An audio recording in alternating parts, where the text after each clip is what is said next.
My mom would be at all my sporting events. Let's say I was playing football. My mother would be on the sidelines, and let's say the action on the field went one way. My mother would run along with it. She's like, Mark, get on, get on. I'd be like, oh my gosh.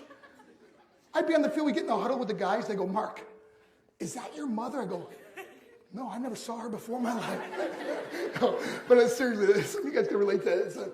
My mom, she really empowered me to become special in sports. See, the greatest gift my mother ever gave me, she believed in me. I've overdosed on drugs on 3 occasions where I should have been dead, but I believe I was kept here for a reason.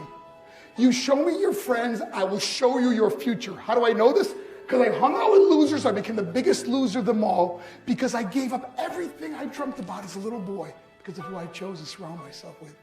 My friends would drive me home at 2, 3, 4 in the morning.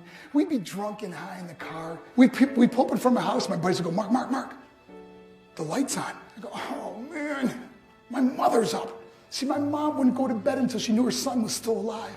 I'd walk in, she'd say, hi Mark, how was your night? I go, it's good, Mom, I'm just gonna go to bed. She goes, can I talk to you just for a minute? I go, Mom, I'm tired, I'm just gonna go to bed. She goes, Mark, I haven't seen you all day and all night. Can I please talk to you? I go, man, just leave me alone. You bug me. I'd slam my bedroom door on the one person who believed in me. I was on a worldwide tour and I was wrestling overseas in Japan. After my wrestling match, I went upstairs to my hotel and I fell asleep. There was a knock at my door at 3 o'clock in the morning. I got out of bed, I looked through the safety window of the hotel door, and I could see it was a Japanese promoter. So I opened the door and he said, Mark, you need to call home. There's been an emergency. So I got on a hotel room phone, I called back to the United States and said, hey, what's going on? He said, Mark, I don't know how to tell you this. I go, just tell me what happened. All of a sudden they started crying. They go, Mark, I can't tell you. Just say it. I said, Mark, your mother died. I just threw the phone down. I ran out of my hotel room.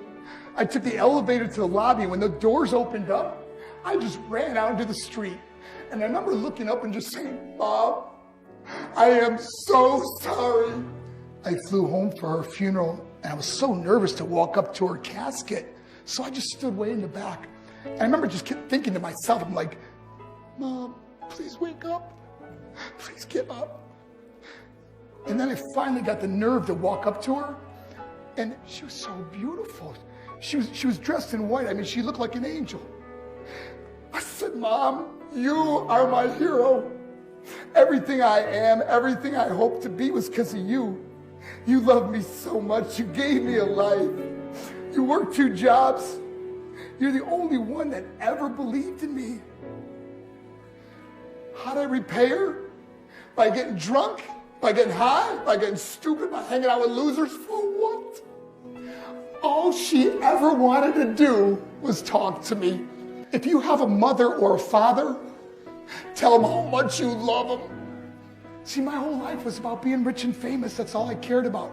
I had to win the race. I had to win the race at the expense of my marriage, my family, my friends. For what? To be all alone in this world? That's not how it's intended to be.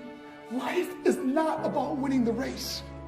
Life is about finishing the race and how many people we can all help finish this race.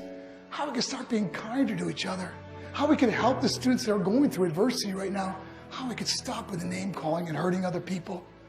Because in the end, it may be you that needs help to finish the race.